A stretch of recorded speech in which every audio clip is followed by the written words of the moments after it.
वो अमोल पालेकर की फिल्म है ना गोलमाल, और उसमें गाना है, गोलमाल है भाई सब गोलमाल है। जी हां, आज बोल के लब आजाद है तेरे में हम चर्चा करने जा रहे हैं दो मुद्दे की, जिसे सुनने के बाद आप भी गाएंगे कि गोलमाल है भाई सब गोलमाल है। वो दो खबरें कौन सी हैं? बीबीसी ने सूचना के अधिकार के अंतर्गत प्रधानमंत्री कार्यालय से एक जानकारी मांगी, और वो जानकारी क्या थी आपको याद है? लोकसभा चुनावों के दौरान प्रधानमंत्री नरेंद्र मोदी ने कन्याकुमारी में 45 घंटे तक ध्यान किया था। बीबीसी ने सिर्फ यह सवाल पूछा कि उस 45 घंटे प्रधानमंत्री क्या कर रहे थे। तो आप जानते हैं प्रधानमंत्री कार्यालय ने क्या कहा? प्रधानमंत्री कार्यालय ने कहा कि प्रधानमंत्री कभी छुट्टी पर नहीं होते हैं, प्रधानमंत्री तब भी काम कर रहे थे। अरे आप बताइए साहब, कोई व्यक्ति ध्यान कर रहा हो 45 घंटे, वो काम कैसे करेगा? या फिर आपने ध्यान को ही काम बता दिया? प्रधानमंत्री कार्यालय क्या इस तरह से प्रधानमंत्री के 45 घंटे के ध्यान को देखता है? उसकी हम चर्चा करेंगे। दूसरा बड़ा मुद्दा, धर्म नगरी अयोध्या और रामपथ से 50 लाख के जो लाइट्स हैं उसकी चोरी हो गई। सही सुना आपने, 50 लाख के लाइट्स की चोरी हो गई है।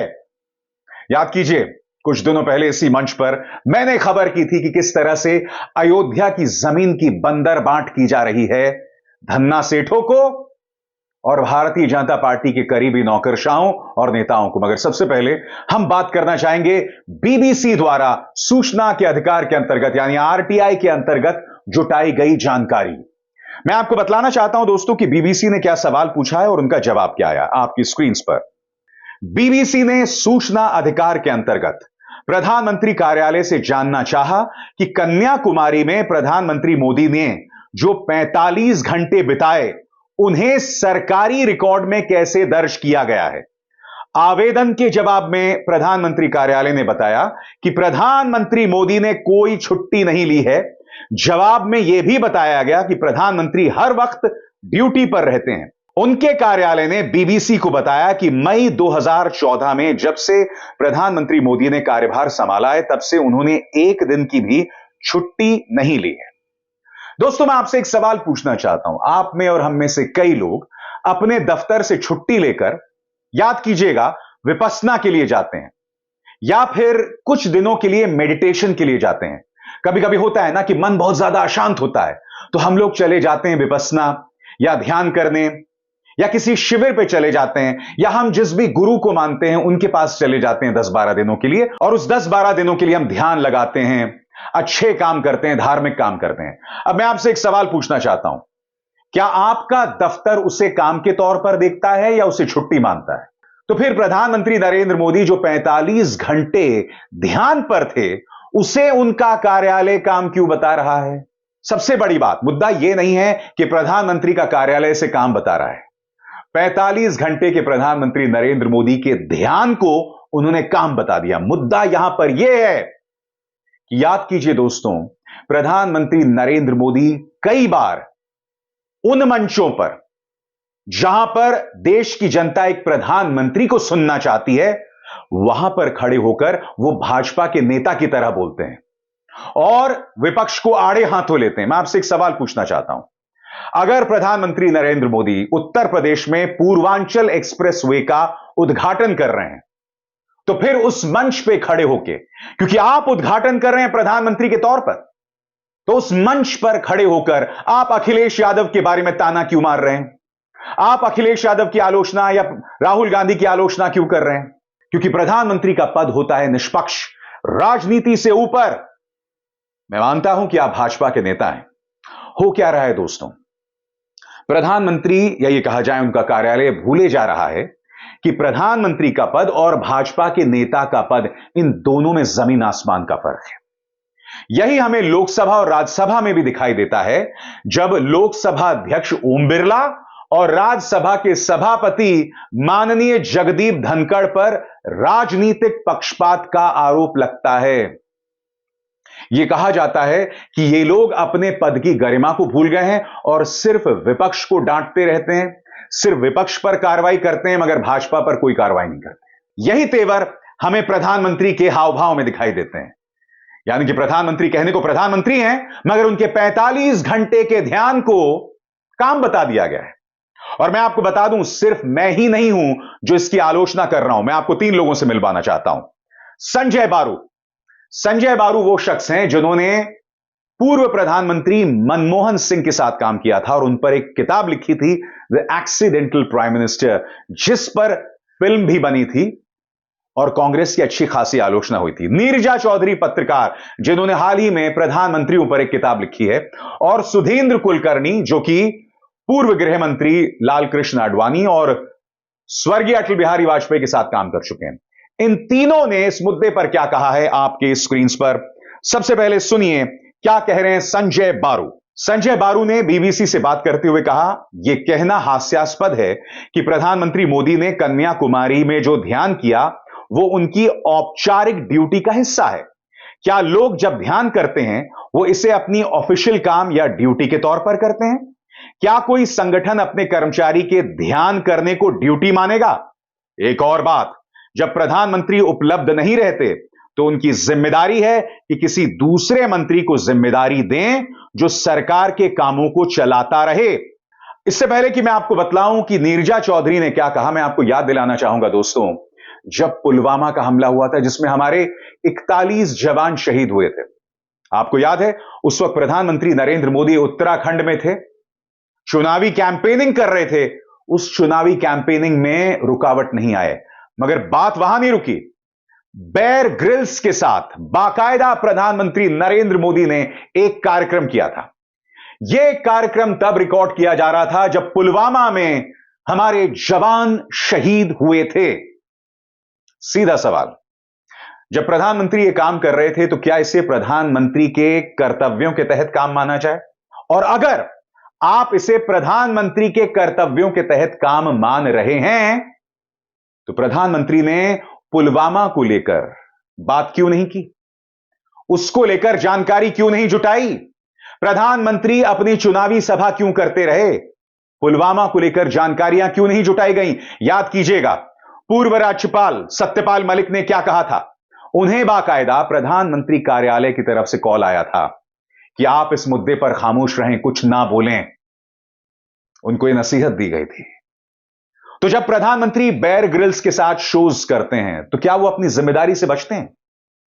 सबसे बड़ा सवाल, अगर प्रधानमंत्री 45 घंटों तक ध्यान में बैठे हैं तो क्या उसे काम माना जाएगा? और अगर इसे काम माना जाएगा तो आप में से जो लोग अपनी दफ्तर से छुट्टी लेके विपस्सना करने जाते हैं या ध्यान लगाते हैं, कहीं पर जाके मेडिटेशन करते हैं, क्या आपके दफ्तर को इसे काम के तहत नहीं मानना चाहिए? क्या आपको उस 7 दिनों के लिए सैलरी मिलनी चाहिए या नहीं मिलनी चाहिए? तो 45 घंटे तक जब प्रधानमंत्री काम कर रहे थे तो उनकी सैलरी कटी या नहीं कटी? यह सवाल है भाई, और यह सवाल पूछा जाएगा। तो जैसे मैंने कहा, गोलमाल है भाई, सब गोलमाल है। और इसी गोलमाल के तहत एक और खबर, यह खबर यह कहती है कि अयोध्या में करीब 3800 लाइटों की चोरी हो गई, जिसकी कीमत 50 लाख रुपए है। दिलचस्प बात यह है दोस्तों, यह मामला आता है मई में। मई में कंपनी को पता चलता है कि उसकी 50 लाख की लाइटें चोरी हो गई हैं, मगर एफआईआर कब दर्ज होता है? अगस्त में। यानी मई, जून, जुलाई, अगस्त, चौथे महीने में जाकर 50 लाख की लाइट जो चोरी होती है उसको लेकर एफआईआर दर्ज होता है। मैं समझना चाहता हूं क्यों? क्या गोलमाल चल रहा है? क्या कंपनी को इस बात की परवाह नहीं कि उसकी 50 लाख की लाइटें चोरी हो गई हैं? और आप केस कब दायर करते हैं? चौथे महीने में। अयोध्या में हो क्या रहा है दोस्तों? अयोध्या के महंत यह शिकायत करते हैं कि जहां रामलला बैठे हुए हैं, ऊपर से छत टपक रही है। अयोध्या में जैसे ही राम मंदिर को लेकर सुप्रीम कोर्ट का फैसला आता है, उसके बाद आपको याद है किस तरह से जमीनों की खरीद फरोख्त हुई थी। अडानी ग्रुप, लोढ़ा ग्रुप, बृजभूषण शरण सिंह के बेटे, अरुणाचल प्रदेश के डेप्यूटी चीफ मिनिस्टर के 2 बेटे, भारतीय जनता पार्टी सरकार में काम कर रहे नौकरशाहों के रिश्तेदार, इन तमाम लोगों ने अयोध्या में जमीन खरीदी थी। अयोध्या को लेकर जमीन घोटाला भी सामने उभर कर आया, जिस मामले को दफन कर दिया गया। कटघरे में अयोध्या मंदिर से जुड़े लोग थे। कोई उसकी बात नहीं करना चाहता, क्योंकि कोई भी वो सवाल उठाएगा तो उसे धर्म विरोधी कहा जाएगा, उसे एंटी हिंदू कहा जाएगा। अब बताइए, जो 50 लाख के लाइट की चोरी हो गई है, इसके बारे में सवाल कौन करेगा? चौथे महीने बाद एफआईआर क्यों दर्ज की जा रही है? कुछ आशंकाएं आपके जहन में है दोस्तों। क्या ये जो चोरी हुई है या किसी ने करवाई है? यह सवाल पूछा जाएगा, क्योंकि अगर आप एफआईआर चौथे महीने में दर्ज करेंगे, इसका मतलब कुछ सोच विचार हो रहा था। आपने जानबूझकर ऐसा नहीं किया। आप कब कर रहे हैं? 9 अगस्त को। जी हां, मई में चोरी हुई, 9 अगस्त में किया जा रहा है। और फिर आप धर्म के नाम पर वोट मांगते हो। शर्म आती है आपको? राम मंदिर की प्राण प्रतिष्ठा हुई थी, वो मंच सिर्फ राजनीतिक बन गया था। इसी वजह से सोनिया गांधी और मल्लिकार्जुन खड़गे ने वहां जाने से इंकार कर दिया था, क्योंकि वो जानते थे कि उस आयोजन का इस्तेमाल सिर्फ और सिर्फ प्रधानमंत्री नरेंद्र मोदी के महिमा मंडन के लिए किया जाएगा। और हुआ भी भाई, प्रधानमंत्री का महिमा मंडन हुआ। मगर अयोध्या और फैजाबाद की जनता मूर्ख नहीं है। उसने लोकसभा के चुनावों में भाजपा को करारा सबक सिखाया। अयोध्या, फैजाबाद में बीजेपी हार गई।